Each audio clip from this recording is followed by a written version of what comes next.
తెలంగాణ జాగృతి సంస్థపై తీవ్ర ఆరోపణలు చేస్తూ తెలంగాణ జాగృతి బాధితుల ఐక్యవేదిక ఒక ప్రకటన విడుదల చేసింది.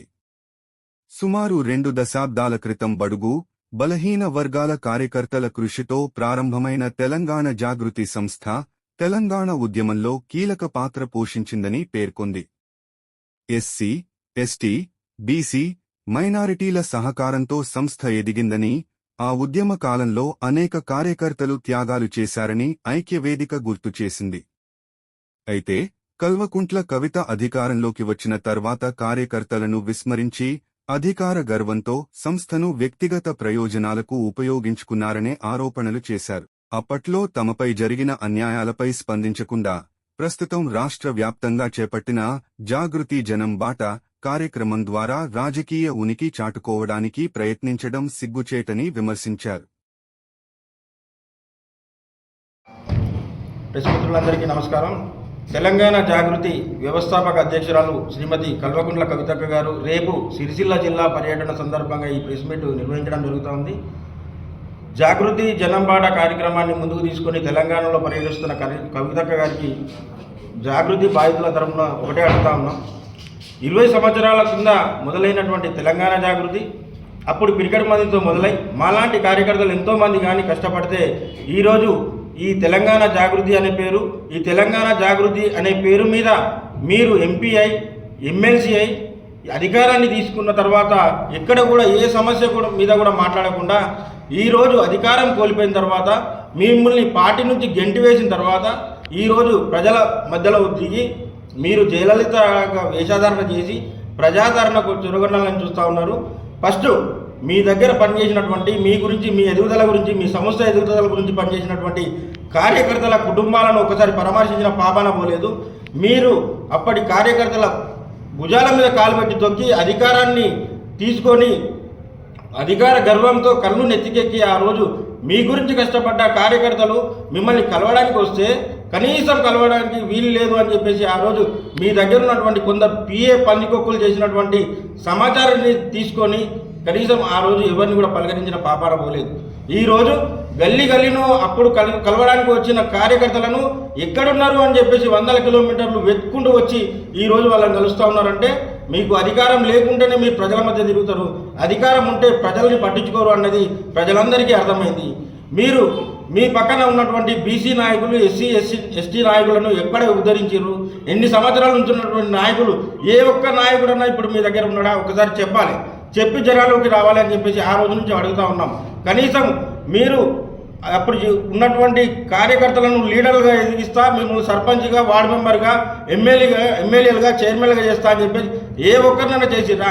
మొన్న 2వ తరం మీ పదవి పోయిన తర్వాత మీరు పార్టీ నుంచి గంటి వేయబడ్డ తర్వాత కూడా లీడర్లను తయారు చేస్తా అని మళ్ళీ అదే కల్లిపల్లి మాటలు చెప్పి మళ్ళీ జనాలలో తిరిగి మీ ఎంబడి 2వ తరం నాయకులను కూడా మా లెక్క వంచి వాళ్ళని తిప్పుకుంటూ ఉన్నారు. ఇప్పుడు జరుగుతున్నటువంటి పరిస్థితి రాష్ట్రంలో మీరు పోయిన దగ్గర అభివృద్ధి జరుగుతలేదు. ఎక్కడైతే అభివృద్ధి జరుగుతుందో ముందే తెలుసుకొని ఇక్కడ అభివృద్ధి చేయాలి అని చెప్పేసి మీరు చెప్తా ఉన్నారు. ఎగ్జాంపుల్, మీరు అధికారంలో ఉండగా అసెంబ్లీలో గాంధీ విగ్రహం పెట్టాలని చెప్పేసి అది ముందే తెలుసుకొని 2 రోజుల ముందు మీ ఉనికి చాటుకోవడానికి 1 గంట సేపు నిరాహార దీక్ష చేస్తే తర్వాత గాంధీ విగ్రహం పెడితే అది నేనే పెట్టించిన అని చెప్పారు. మహిళా సాధికారత బిల్లు బీజేపీ పెడుతుంది కేంద్రంలో అని తెలుసుకొని 2 రోజుల ముందు మాలాంటి కార్యకర్తలను తీసుకోబడి అక్కడ గంట సేపు హల్చల్ చేస్తే మహిళా సాధికారత బిల్లు నేనే సాధించిన అని చెప్తున్నాను. మళ్ళీ అదేవిధంగా కాంగ్రెస్ ప్రభుత్వము రేవంత్ రెడ్డి గారు కామారెడ్డి డిక్లరేషన్ ప్రకారం బీసీలకు 42% ఇస్తామని చెప్తే మళ్ళీ కామారెడ్డి డిక్లరేషన్ ప్రకారం మాకు ఇవ్వాలి అని చెప్పేసి ఇందిరా పార్క్ దగ్గర 2 రోజులు హల్చల్ చేశారు. మా రేవంత్ రెడ్డి గారు చేసినటువంటి ప్రకటన ప్రకారం రిజర్వేషన్ బీసీలకు ఇవ్వడం జరిగింది. అది కూడా మేమే సాధించినామని చెప్పేసి మరి రంగులు పూసుకోవడం జరిగింది. ఎక్కడైతే హామీలు అమలవుతాయో అక్కడ 2 రోజుల ముందు మీరు హంగామా చేయడానికి వెళ్తున్నారు తప్ప జాగృతి జనంబాట పేరు మీద మీకు ఆదరణ లేదు. మనం చూసినాం, ఎక్కడ పోతే మీరు నిజామాబాద్లో డబ్బులు ఇచ్చి తీసుకొచ్చిన రైతుల మధ్యలో, ప్రజల మధ్యలో మీతోనే తిరిగేటువంటి కొంచెం మంది చెంచాలు, గూణాలను ఏ విధంగా ప్రవర్తించారో, వాళ్ళకు మీరు ఏ విధంగా వార్నింగ్లు ఇచ్చారో మా అందరికీ తెలుసు. అదేవిధంగా పాతతరం నాయకులు పిరికెడంతమంది 4 ఉంటే వాళ్ళని కూడా మీ ముందు కొట్టి రక్తాలు వెళ్ళేటట్టు మీ ముందే కొట్టుకున్నా కానీ మీరు కనీసం పలకరించిన పాపాన పోలేదు, వాళ్ళని సంజాయించిన పాపాన పోలేదు. ఇప్పుడు ఖమ్మంకు పోతున్నారు. మరి మహిళల పట్ల నేను ఎంతో ఆదరణ చూస్తున్నా, వాళ్ళ అభివృద్ధికి పాటుపడతా అంటున్నారు. మరి ఖమ్మం జిల్లాలో ఉన్నటువంటి మరియమ్మ లాకప్ డెత్ అప్పుడు మీరు అధికారంలో ఉన్నప్పుడు కనబడలేదా? మరి ఎల్బీ నగర్లో లక్ష్మి అనే మహిళ మీద మీ పోలీసులు అప్పటి మీ ప్రభుత్వం చేసినటువంటి అరాచక పాలనలో పోలీస్ దౌర్జన్యంతో ఎక్కడ పడితే అక్కడ చితకబాదినప్పుడు కనీసం మీరు పన్నెత్తి కూడా మాట్లాడలేదు. ఆ రోజు అశోక్ నగర్లో జరిగినటువంటి సంఘటన గ్రూప్ 1 అభ్యర్థి చనిపోతే దానికి వేరే విషయాన్ని అంటగడితే కూడా కనీసం మీరు మాట్లాడలేదు. అదే మెడికల్ కాలేజీలో విద్యార్థిని చనిపోతే మాట్లాడలేదు. ఎక్కడ ఆడవాళ్ళ మీద కానీ సమాజంలో జరుగుతున్నటువంటి అన్యాయాల మీద కానీ ఎక్కడ మాట్లాడని మీరు ఈరోజు మీ ఇల్లు కాపాడుకోవడం కోసం తిరుగుతూ ఉంటున్నారు. మరి సిరిసిల్లకు ఎందుకు వస్తున్నారు? ఎవరిని ఉద్ధరిస్తారు? మీరు అధికారంలో ఉన్నప్పుడు నేరెళ్ల బాధితులు ఎక్కడ దేనికి పనికి రాకుండా ఆ రోజు విచక్షణ రహితంగా కొట్టినప్పుడు మీ కళ్ళకు గంతలు కట్టుకున్నారా? మీ నోటికి తాళం వేసుకున్నారా? ఈ రోజు వాళ్ళని పరామర్శించడానికి వస్తున్నారా? మరి సిరిసిల్లలో ఉన్నటువంటి బీడీ కార్మికులు పెన్షన్ వస్తలేదని ఎంతో రోడ్ల మీద పడి ధర్నాలు చేసినా కానీ పరిగణించిన పాపాల పోలేదు. అందుకు జాగృతిలో జిల్లా కరీంనగర్ తప్ప ఇక్కడ ఏమైనా కమిటీలు వేసిరా? నేను ఉమ్మడి కరీంనగర్ జిల్లా యోజన విభాగానికి అధ్యక్షునిగా ఉన్నప్పుడు ఇక్కడ కొన్ని కమిటీలు వేస్తే కూడా అక్కడ కార్యక్రమాలు చేయొద్దని చెప్పి ఈ రోజు మీరు ఈ కార్యక్రమాన్ని ఎట్లా పెట్టుకున్నారు? అంటే ఎందుకు పెట్టుకున్నారు? మీ అన్న మీ నాన్న మీకు వ్యతిరేకంగా ఉన్నారని ఈరోజు ఈ జిల్లాకు వచ్చి వాళ్ళు చేసినప్పుడు మీ అధికారంలో ఉన్నప్పుడు చేసినప్పుడు అని అన్యాయాన్ని ఎదిరించడానికి వస్తున్నారా? మరి అప్పుడు ఎందుకు రాలేదని చెప్పేసి నేను ఈరోజు అడుగుతా ఉన్నా. ప్రతి ఒక్కరు కూడా గమనిస్తూ ఉన్నారు. మీరు జాగృతి జనంపాడ పేరు మీద విద్యార్థులను, యువకులను, కళాకారులను, సాహితీవేత్తలను, మేధావులను కలుస్తున్నారు. మరి ఆ మేధావులు మీ దగ్గరికి ఇప్పుడు ఎందుకు వస్తలేరు? ఆ మేధావులు రాకపోతే మీరు ఎవరిని కలుస్తూ ఉన్నారు? డబ్బులు ఇచ్చి అడ్డా మీద కూలీలను తీసుకొచ్చి మీరు ఇక్కడ మీటింగులు పెడతా ఉన్నారు బలవంతంగా. మీరు అక్కడక్కడ జరిగిన మీ విషయాలలో కూడా అక్కడ డబ్బుల గురించి అడ్డా మీద కూలీలు మీ ముందు కొట్లాడినటువంటి సంఘటన రామంతపూర్లో జరిగింది. అదేవిధంగా మన రామంతపూర్ నాచారంలో ఉండేటువంటి ఒక కార్యకర్త మీ గురించి పనిచేస్తే నేను నీకు ఏదో ఒకటి కల్పిస్తా అని చెప్పి ఆయనను కలిపొలి మాటలు చెప్పి మీ వెంబడి దింపుకున్నారు. అదే కార్యక్రమంలో మీ కారు కింద కాలు పడి విరిగితే ఆయనకు సర్జరీ అవుతుంటే అదే సర్జరీ టైంలో మీరు అదే వాళ్ళ ఇంట్లోనే అన్నం తిన్నారు. కానీ దాదాపుగా ఇప్పటికి నేను మొన్న 15 రోజుల కింద కూడా చెప్పిన ఇంతవరకు కూడా వాళ్ళ ఇంటికి పోయి పరామర్శించిన పాపాన పోకుంటే ఆ రోజు మీరు యాదగిరిగుట్ట పోతా అంటే స్టాండ్ పట్టుకొని అక్కడిని కలుస్తా, నా పరిస్థితి ఇది, ఇంత దౌర్జన్యమా అని చెప్పేసి ఆయన వాపోతున్నా ఉన్నాడు. అట్లాంటి కార్యకర్తలు ఎందరో ఉన్నారు. మరి మేము మీ తరఫున అప్పుడు పనిచేసినటువంటి వాళ్ళలో వెంగళరెడ్డి అన్న ఎంతో మీ గురించి కృషి చేసిండు. మీ గురించి కృషి చేసి గుండెపోటుతో చెప్పి నా అబ్బాయి చదువులకు ఇబ్బంది అవుతుంది అక్క అంటే కూడా మీరు పెడల్ చెవులో పెట్టి కనీసం వాళ్ళని పరామర్శించిన పాపాన పోలేదు. నీకేం కావాలని అడిగిన పాపాన పోలేదు. ఎందుకంటే జాగృతి కార్యకర్తలు మీ ఎదుగుదలకు, సంస్థ ఎదుగుదలకు, మీ పదవులు రావడానికి కారణమైన వాళ్ళను ఏ పరిస్థితిలో ఉన్నా కానీ వాళ్ళని పట్టించుకోరు. కానీ మీకు ఎక్కడైతే ఉనికి చాటుకోవడానికి పేరు వస్తుందో వాళ్లకు వేరే వాళ్ళతోటి సహాయం చేయించి ఫోటోలు దిగి మీ ఉనికి చాటుకుంటున్నారు తప్ప మీ గురించి కష్టపడ్డ కార్యకర్తలను ఎవరిని కూడా లీడర్లను తయారు చేయలేదు, ఎవరిని కూడా ఆదరించలేదు, ఏ రకంగా కూడా ఆదుకోలేదు. ఫస్ట్ మీ దగ్గర పనిచేసినటువంటి, మీ ఎదుగుదలకు పనిచేసినటువంటి కార్యకర్తలను మీరు కలిసి మాట్లాడి వాళ్ళకి ఏం కావాలో చూడండి.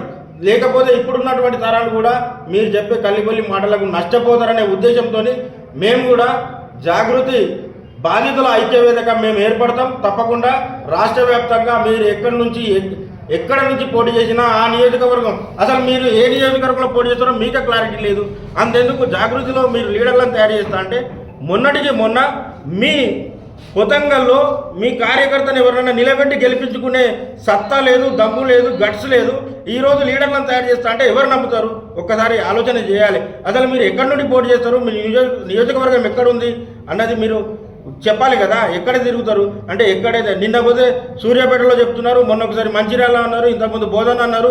అంటే మీకు ఎక్కడ అవకాశం ఉంటుందో చూసుకొని అక్కడ నుంచి చేసినా కానీ మాలాంటి జాగృతి బాధితుల ఐక్యవేదిక నుంచి ఎవరైతే ఉన్నారో వాళ్ళందరినీ కూడగడతాం, మేము ఎక్కడికక్కడ ఎండగడతాం తప్పకుండా.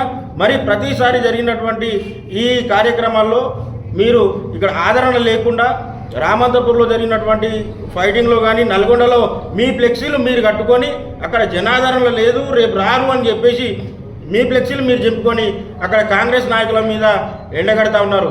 ఈరోజు కాంగ్రెస్ గద్దలు కూల్చండి అని చెప్తున్నారు. ఏ ధైర్యంతో చెప్తున్నారు, ఏ దమ్తో చెప్తున్నారు? అక్కడ ఉన్నటువంటి కొంతమంది మీ చుట్టూ తిరిగే చోటామోటా నాయకులకు కళ్ళకు దస్తీలు కట్టుకొని అడ్డం మీద కూలీలను తీసుకొచ్చి రాత్రి 2 గద్దలు కూల్చినంత మాత్రాన ఎవరు ఏమో అది చేతులు కట్టుకొని లేము. ఎక్కడైనా కానీ కాంగ్రెస్ కార్యకర్తలు, నాయకులు గద్దెలు వలగొడితే ఏం కలుగుతాయో మీ అందరికీ తెలుసు. మా కార్యకర్తలు కూడా కాంగ్రెస్ నాయకులు కూడా రెడీగా ఉన్నారు. తప్పకుండా మీరు ఎవరైతే ఇలాంటి కార్యక్రమాలకు పాల్పడతారో వాళ్ళకు తగిన బుద్ధి చెప్తాం.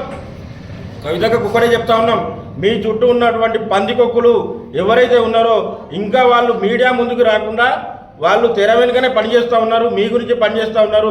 అప్పుడు చెప్పులు వేసుకొని తిరిగే వాళ్ళు ఇప్పుడు టిఫిన్లు చేయడానికి థాయిలాండ్, లంచ్ చేయడానికి లండను, డిన్నర్ చేయడానికి దుబాయ్ తిరిగే పరిస్థితి ఎట్లా వచ్చింది? ఈరోజు మేము కష్టపడితే నాలాంటి కార్యకర్తలు కష్టపడితే ఈరోజు మీరు మీ చుట్టుపక్కల ఉన్నటువంటి వాళ్ళు ఎదుగుదలకు మేము పనిచేసినాం. ఈరోజు మీ ఇంట్లో 1 కోటి రూపాయల మంచము, 70 లక్షల లైటు, 24 లక్షల వాచ్, 100 కోట్ల బిల్డింగు, శంషాబాద్లో ఫామ్ హౌజు, షేర్లింగంపల్లిలో ఫామ్ హౌజు, ఇంకా విదేశాల్లో మీ పెట్టుబడులు, ఇవన్నీ జాగృతి సంస్థ పేరు చెప్పుకొని మీరు చేస్తూ ఉన్నారు.